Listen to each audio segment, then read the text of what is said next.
In the year 1914, on a remote island, no cities, no human crowd, only a solitary lighthouse and a dark secret hidden deep within the ocean. The film opens with a ship sailing steadily through the waters of the South Atlantic, heading toward its destination. On board was a weather officer named David.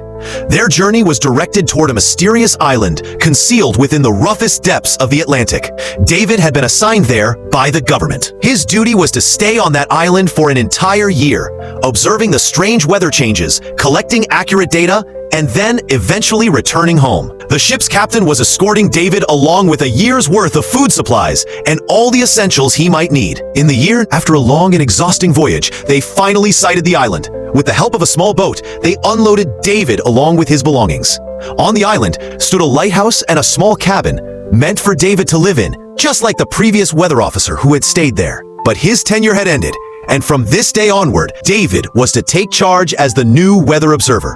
The former officer, Robert, was supposed to return with Captain Axel's ship. Yet when they entered the cabin, the sight shocked them. The place was in complete disarray. Furniture overturned, everything scattered. No sign of Robert at all. Thinking he might be inside the lighthouse, the captain and David rushed there. What they found was even stranger. The entire lighthouse was barricaded with sharp wooden spikes, as if someone had deliberately sealed it off so that nobody could enter. They knocked several times on the heavy door, but no response came. Finally, forcing the gate open, they went inside. At the very top, they discovered a man named Gruner, lying down as if nothing had happened. When asked about the missing weather officer, his reply was unsettlingly casual. "He's dead.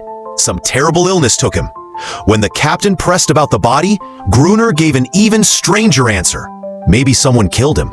His cold tone left both David and the captain uneasy, making them wonder if his mind was entirely stable. The captain offered David a choice. He could still return with them, but David refused. He knew if he could deliver precise weather reports to the government, he would be well paid, and he desperately needed the money. Determined, he stayed behind. The captain handed him a gun for protection, warning that the place might not be as safe as it appeared. Once the ship departed, David began settling into the cabin. While cleaning, he found an old diary in one of the drawers. It belonged to the previous officer who had arrived in 1913. The journal held many notes about the island. Though much of it was unclear and unfinished, David read every line carefully. Among the scribbles were strange sketches of bizarre creatures. David couldn't understand why such drawings were made. Perhaps just a lonely man's way to pass the time. One page even held a photograph of the officer's wife. Reading late into the night, David eventually drifted off to sleep. By the next morning, he began his official work. But as he reached the shore, he froze. Between the rocks lay strange patterns of stones and seashells, arranged deliberately.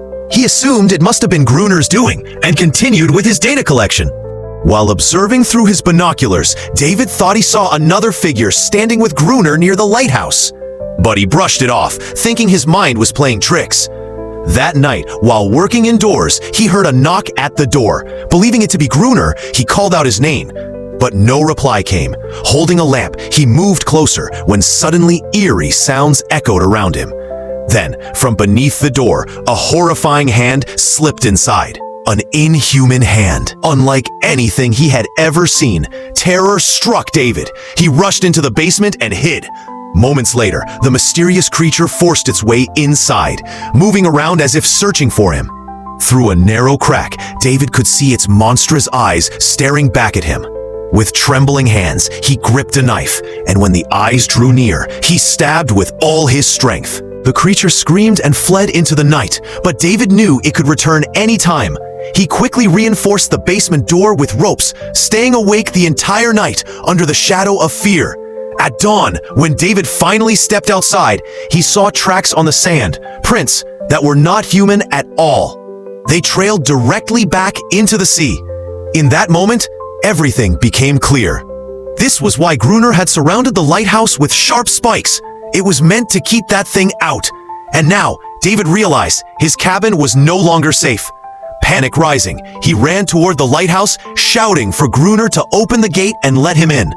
But Gruner coldly refused, yelling back, "You're on your own." He should have left with that ship.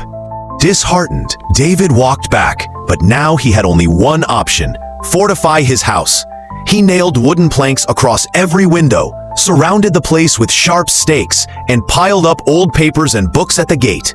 He poured oil over them, preparing to set fire if the strange creature returned. Fire would be his last weapon. But David still had no idea what awaited him that very night. While searching inside, he stumbled upon an old box. To his relief, it contained a gun and plenty of bullets. For the first time, courage sparked in him, though the fear never really left. As the sun dipped into the horizon, night crept in, swallowing everything in darkness. David sat silently in a corner of the cabin, gun clenched tightly, his breath quick and shallow. Suddenly, an eerie noise echoed. When he approached the window, his heart nearly stopped. Rising from the ocean were not one, but dozens of those bizarre beings, all advancing toward his shelter. Within moments, they began slamming the gate, trying to force their way inside. David opened fire. A few of them fell, yet the others became even more aggressive. Their numbers kept growing, clawing at every corner to break through. Without wasting a second, David lit the papers and books he had soaked in oil. Flames shot up, and the sight of fire terrified the creatures. They retreated back into the sea, but now the fire had spread to his wooden home. Flames raced across the cabin like lightning. Desperate, David wrapped himself in a blanket, smashed through the gate, and ran out, hiding behind a large rock near the lighthouse. His right hand was badly burned. By sheer luck, the sky broke open and rain began pouring down. The heavy rainfall eventually smothered the fire, but by morning, his house was nothing more than smoldering ash. Homeless and wounded, David realized the only place left to survive was the lighthouse. Armed with his rifle, he hid among the rocks near the tower. When Gruner came out to fetch water, David followed him closely, planning to hold him at gunpoint and force his way inside. But suddenly, a strange creature appeared near Gruner. It attacked David before he could act. Shocked, Gruner stepped forward and stopped him, saying coldly, "This one is mine, my pet." David lowered his gun but demanded a deal. If he was to survive, he must be allowed to stay in the lighthouse. He offered his supplies, enough gunpowder and food for both of them to last a year. Gruner stayed silent for a moment, then reluctantly agreed. By evening, they carried the remaining food back into the lighthouse. The next morning, David woke to something even stranger. The creature was gently licking his burned hand. To his shock, the wound had already started healing. It felt impossible, almost miraculous. At the top of the lighthouse, David saw Gruner counting the bullets they had left, while the creature obediently assisted him. It wasn't behaving violently at all. For the first time, David grew curious. He wanted to learn more about this being, and one day reveal it to the world. Soon, David realized the creature was female. Emerging from the depths of the ocean, she seemed unlike anything he had ever seen. If her existence was revealed, both David and Gruner would become famous across the globe. But Gruner had no such interest. He had no ties to the outside world and no desire to leave the island. According to him, society was nothing but slavery, every man a servant to someone else. Here he was free. Here he was king. He had even carved it on the island rocks. Gruner is king. But how had this strange female creature become his companion? The truth was grim. Once, while fishing, she had been trapped in his net. Back then, she was small, and Gruner had spared her life. Since that day, she had followed him, obeying his commands. Yet Gruner was a cruel man. He never treated her kindly. Instead, he forced a physical relationship upon her, again and again. Once, she even tried to fight back, but he punished her brutally. From then on, she surrendered completely, living like his servant. Perhaps this was why the sea creatures attacked every night, trying to rescue her, to take her back. But they never dared in daylight. David, however, could no longer bear this life. He wanted out. He dreamed of signaling a passing ship and escaping this cursed place. Gruner warned him no ship ever came near, but David refused to believe it. The suffocation of the island weighed heavier on him each day. Evening approached. Gruner ordered David to arm himself, for the creatures would attack again at any moment. Together, they prepared the lighthouse, lighting the beacon. And soon, from the ocean's dark waters, a massive swarm of creatures began rising. The creatures kept advancing toward the lighthouse. Gruner fired endlessly at them, but David was frozen in fear. Terrified, he retreated inside and curled up in a corner, ignoring Gruner's repeated shouts to fight. Soon after, David fainted while Gruner battled the monsters alone through the night. At sunrise, Gruner angrily dragged David to his feet. He warned him coldly, "If you want to survive in this lighthouse, you'll obey me. Fetch water every day, do the chores, and stand guard at night. Whether you like it or not, you have no choice." David reluctantly agreed. For survival, he was forced into the role of Gruner's assistant. But there was one thing he could never accept: the way Gruner brutally tormented the female creature. Day after day, he used her cruelly. David thought to himself that years of isolation must have twisted Gruner's mind. Yet, with no power to resist, he was compelled to follow orders. When night fell again, they prepared for guard duty. The creatures emerged from the sea once more, but this time, David didn't freeze. He fired at them bravely, while Gruner locked him outside, watching silently from within. Gruner wanted David to learn survival the hard way. Either he would master the fight or die trying. David screamed for help, but none came. After a night of blood and terror, dawn arrived. Gruner opened the gate to find David sitting in a pool of his own blood. Yet, he was alive. The fear in him had vanished. He now knew how to fight back. Time dragged on. Days were spent doing Gruner's chores, nights fighting wave after wave of sea creatures. For David, the island became nothing more than a prison. His only comfort came from the bond that slowly formed with the female creature. He pitied her, realizing that, like him, she was trapped in loneliness. He gave her a name, Anaris. Gradually, David sensed the attacks becoming less frequent. He wondered if the creatures migrated like whales, or perhaps they had grown tired of endless bloodshed. But Gruner dismissed this idea. No, they're multiplying. Their numbers will only grow. One evening, after dinner, David and Gruner distracted themselves with a game of chess. In their distraction, they forgot the most important duty, lighting the beacon. Darkness cloaked the sea, and the creatures attacked again. More vicious and numerous than ever, David saw clearly now. They had reproduced, and the horde was larger than ever before. With bullets nearly gone, the two men barely made it to the top of the lighthouse. In the chaos, Gruner's leg was badly wounded. The creatures clawed at the walls, breaking through every defense. It felt like the end, until morning arrived. As sunlight broke across the waves, the creatures retreated into the sea once again. Anaris gently tended to Gruner's wound, her touch soothing, even healing. But David finally understood. This war could never be won. Ammunition was running out, food was dwindling, and sooner or later, the creatures would overwhelm them completely. The next day, fortune seemed to smile. While walking outside, David spotted a ship on the horizon. Excited, he rushed to fire a signal flare, but Gruner stopped him. Gruner had no intention of letting David leave. This island was his kingdom, and David was his unwilling subject. At that moment, Anaris attacked Gruner, desperate to protect David. The old man roared in defiance, declaring no one would ever leave his domain. In his mind, this barren island was his empire, Anaris his servant, and now David too belonged to him. While they struggled, the ship drifted past, vanishing over the horizon. David's chance at freedom slipped away before his eyes. Days passed in the same torment. Gruner continued to abuse both David and Anaris, though he vented his cruelty on her most of all. David couldn't bear it. One day, he carved a small toy boat from whalebone and gifted it to Anaris, hoping to ease her pain. To his surprise, she led him to a hidden spot on the island where a real boat lay buried under sand and rocks. When David confronted Gruner about it, the old man admitted he already knew. Months ago, an arms smuggling ship had sunk near the island during a storm. A few survivors had managed to reach the shore in that very boat. But before the sun could rise, none of the survivors remained alive. Every last one of them had been taken by the creatures. Hearing this, an idea sparked in David's mind. Among their supplies was an old diving suit.